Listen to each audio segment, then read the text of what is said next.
Toute personne qui a déjà vécu une crise d'angoisse s'accordera à dire qu'il ne vaut mieux pas rester trop longtemps dans l'anxiété et ne pas trop longtemps ressentir ce sentiment d'anxiété sur le long terme. Les symptômes de l'anxiété sont très nombreux et très handicapants. On peut ressentir une douleur dans la poitrine, une forte douleur dans la poitrine, un sentiment d'oppression. On peut ressentir également de fortes migraines. On peut avoir ce qu'on appelle la transpiration excessive. On peut avoir cette sensation de mort imminente, avoir l'impression que l'on va faire une crise cardiaque. On peut également souffrir de problèmes de peau, on peut également souffrir de problèmes de mâchoire, de problèmes de dents, du coup. Donc les symptômes sont très handicapants et très nombreux, et encore là, c'est uniquement un petit panel de symptômes. Mais le plus handicapant et le plus déséquilibrant dans l'histoire, c'est ce flot de pensées incessants, ces pensées obsessionnelles qui arrivent dans ton esprit et qui génèrent énormément d'anxiété, de stress, et des pensées qui, pour 90% d'entre elles, ne sont pas justifiées. Ce ne sont pas des pensées qui vont te permettre de prendre de bonnes décisions, des pensées qui vont te mettre dans un état émotionnel positif, qui vont te faire avancer. Au contraire, ce sont des émotions qui vont te brider, te freiner et générer tout un tas de peurs et donc de barrières dans ta vie.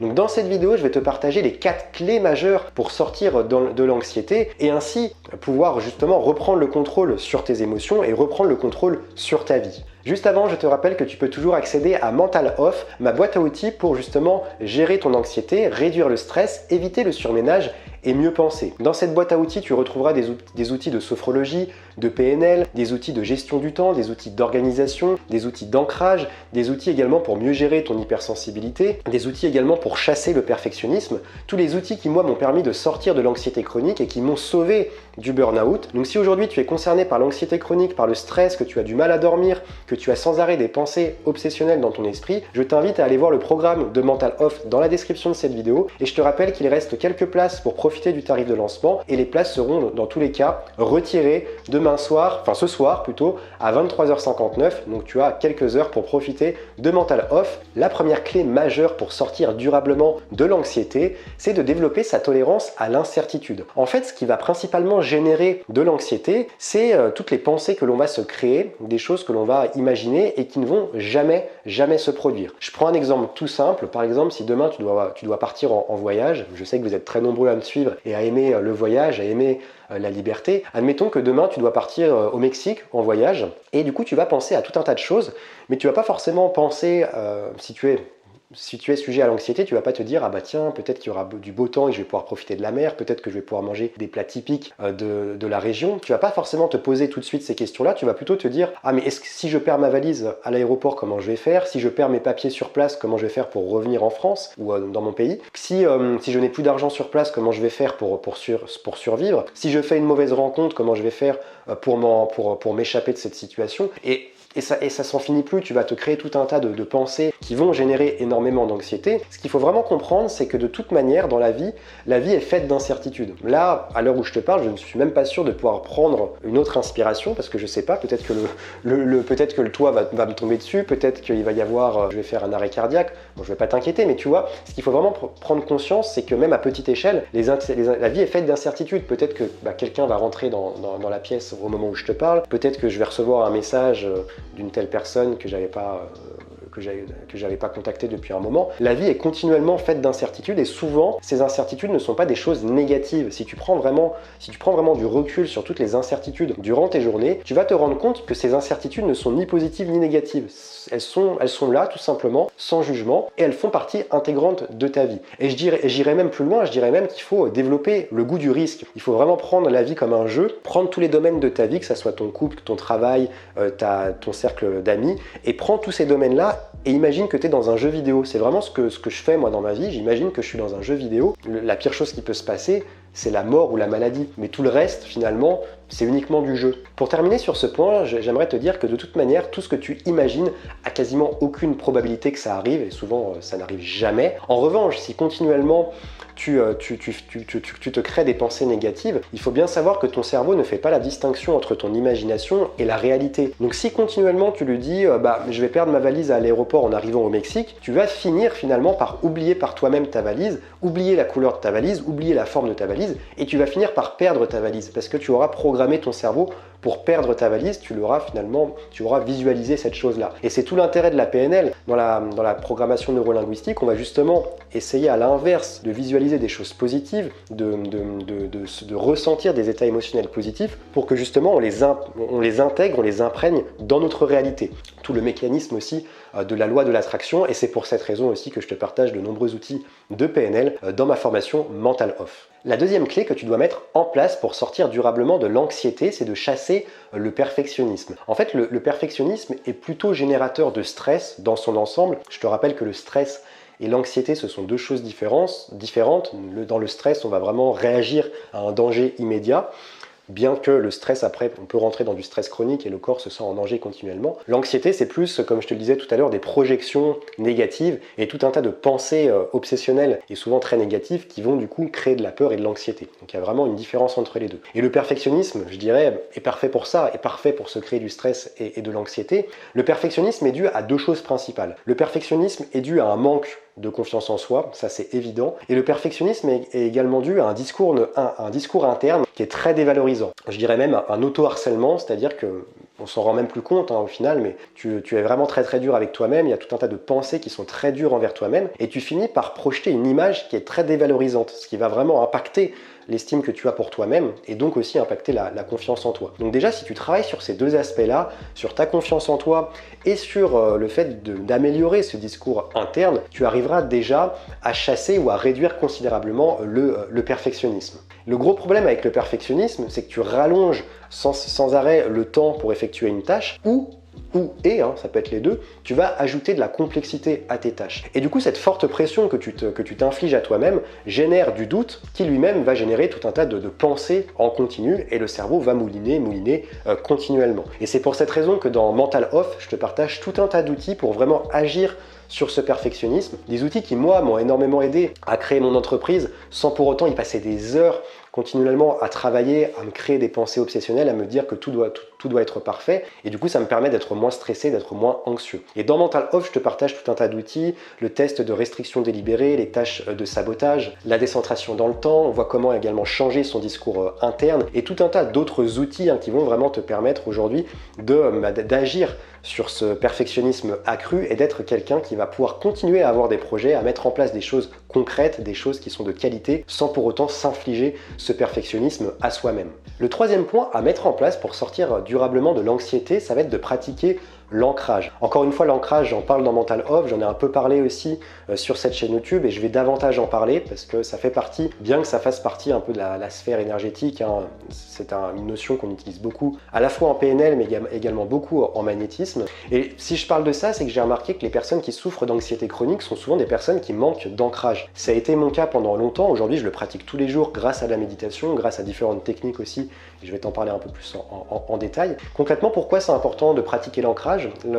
Quelqu'un qui manque d'ancrage est confronté à différentes problématiques. Déjà, il va ressentir un sentiment d'insécurité constant. C'est une personne également qui va être constamment dans son mental, donc une personne qui va avoir beaucoup de moments d'absence, tu sais, les moments où tu as le regard dans le vide, où tu ne perçois plus du tout ce qui se passe autour de toi, tous tes sens sont coupés finalement de ton environnement, donc ça crée énormément de problèmes, tu n'es plus du tout dans le moment présent. Le manque d'ancrage va également entraîner tout un tas de pensées obsessionnelles, et je dirais plus grave que ça encore, un manque d'ancrage peut entraîner également des accidents, des oublis, des pertes, des conflits, parce que vu que tu n'es plus dans le monde ancré, dans le monde matériel, et tu es uniquement dans tes pensées, et du coup ça tu vas passer à côté de plein de choses, donc forcément que ça crée des conflits dans le couple, dans le travail, ça peut entraîner des oublis, des accidents, et ça sur le long terme ça peut avoir de graves conséquences. Donc vraiment c'est important de travailler ton ancrage, puisque l'ancrage permet vraiment d'être ancré dans son corps, dans le monde matériel, et l'ancrage va éviter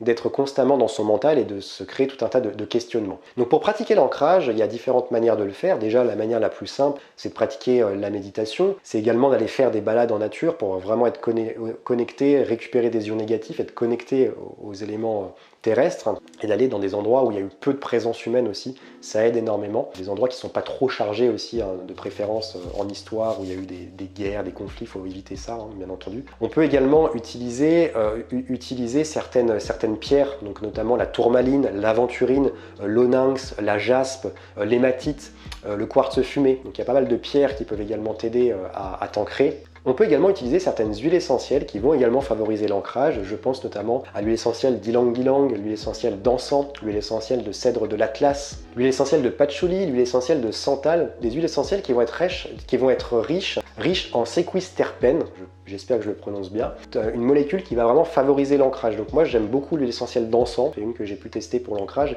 et si tu as besoin d'être plus concentré, d'être plus dans le moment présent, ça peut servir aussi au moment des examens ou dans le travail. N'hésite pas également à utiliser les huiles essentielles.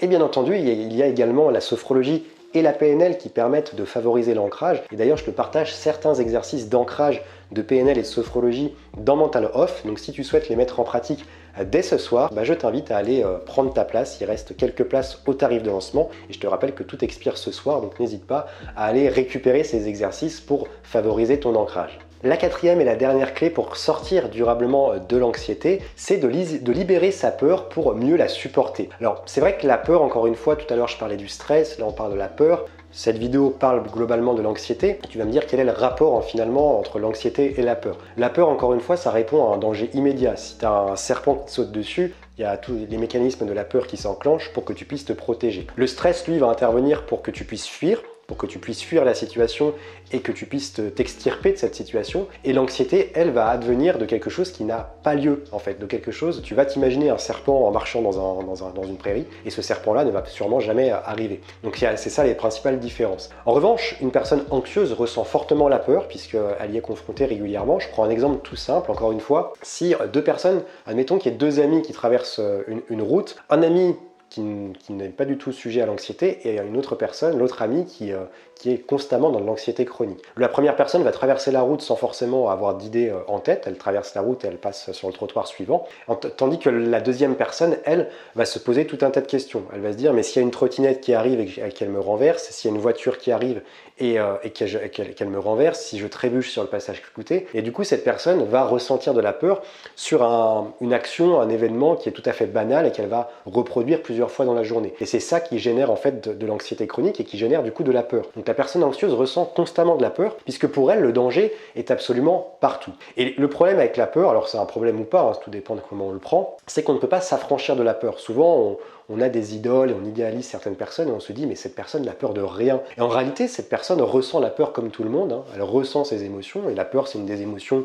qu'on ressent le plus. Elle arrive tout simplement en fait à accepter sa peur en la libérant. En fait, le seul moyen de s'affranchir, enfin de libérer cette peur, c'est de la sortir, de la libérer et notamment de la verbaliser. Donc je t'invite vraiment dans ton quotidien, lorsque tu as peur, à le verbaliser. Donc vraiment le faire avec quelqu'un de proche. Donc par exemple, je sais pas, tu es dans un environnement social et tu as envie d'aller parler à une fille ou à un garçon. Et tu as ton ami à côté et tu vas lui dire, là je trouve cette personne vraiment, vraiment mignonne, mais j'ai vraiment peur d'y aller, mais j'y vais quand même. Et c'est vraiment cette manière de verbaliser la peur, par exemple, de répéter cette phrase. C'est pareil si tu dois aller faire un match de tennis, de foot ou quoi, si tu as peur de l'adversaire, tu dis mais j'ai peur parce que ce match va être difficile, mais on va quand même jouer, on va quand même donner le meilleur de nous-mêmes. Il faut qu'il y ait toujours ce mais derrière. Et le fait de verbaliser la peur, de la sortir et de la partager à ses proches, ça permet vraiment de la sortir, de l'évacuer et de moins la ressentir. Et forcément que l'expérience joue énormément dans la peur. Plus tu vas mettre en place des actions, plus tu seras confronté à des expériences. Un joueur de foot qui a fait 500 matchs à un très très haut niveau ressent pas forcément la même peur maintenant que durant ses premiers matchs. Donc l'expérience joue aussi énormément sur la peur, et ça on en parle beaucoup aussi en PNL. Maintenant, si tu souhaites avoir davantage d'outils, là je t'ai donné juste une petite astuce pour t'affranchir de la peur, si tu souhaites avoir vraiment des outils concrets pour te libérer de la peur, encore une fois, je t'en partage dans ma boîte à outils Mental Off. Si je t'en parle beaucoup, c'est que c'est vraiment la boîte à outils la plus concrète aujourd'hui pour mettre en pratique ces 4 piliers-là pour sortir de l'anxiété, mais aussi mettre en place tous ces outils qui vont te permettre de sortir une bonne fois pour toutes de l'anxiété chronique. Maintenant, si tu souhaites définitivement sortir de l'anxiété dès ce soir et mettre en pratique ces 4 outils concrètement dans ton quotidien pour justement conserver un haut niveau d'énergie, pour avoir des nuits de sommeil de qualité, pour t'affranchir de la peur et mettre en place tes projets les plus fous sans être constamment freiné, et pour aussi sortir de ce surménage constant, c'est ce que tu peux faire en rejoignant ma formation Mental Off, ma boîte à outils pour réduire le stress, pour mieux penser et sortir du surménage. Et ça va bien entendu aussi agir sur ton anxiété. Un grand merci à tous les élèves qui ont rejoint cette formation. Tu peux aller voir le programme complet de cette formation dans la description. Tu as juste à t'inscrire. Tu peux payer en 2 fois, tu as une garantie 30 jours satisfait ou remboursé, donc ça te permet de tester cette formation. Si tu n'es pas satisfait, je m'engage à te la rembourser. Et tu as également un bonus, puisque le 9 mars prochain, on se retrouve tous ensemble pour un coaching de groupe. Donc vraiment, c'est plein de cadeaux, beaucoup de valeur et de contenu dans cette formation. Donc je t'invite au moins à aller voir le programme dans la description de cette vidéo. Je te mets un petit avis déjà juste ici, les premiers avis qui commencent à arriver. Et moi, je te retrouve dans la formation. Pour les autres personnes, n'hésitez pas à mettre le pouce bleu juste en bas, à vous abonner également à la chaîne YouTube. Il y a plein de vidéos qui arrivent. Et je vous dis à bientôt. Et comme d'habitude, reste vert.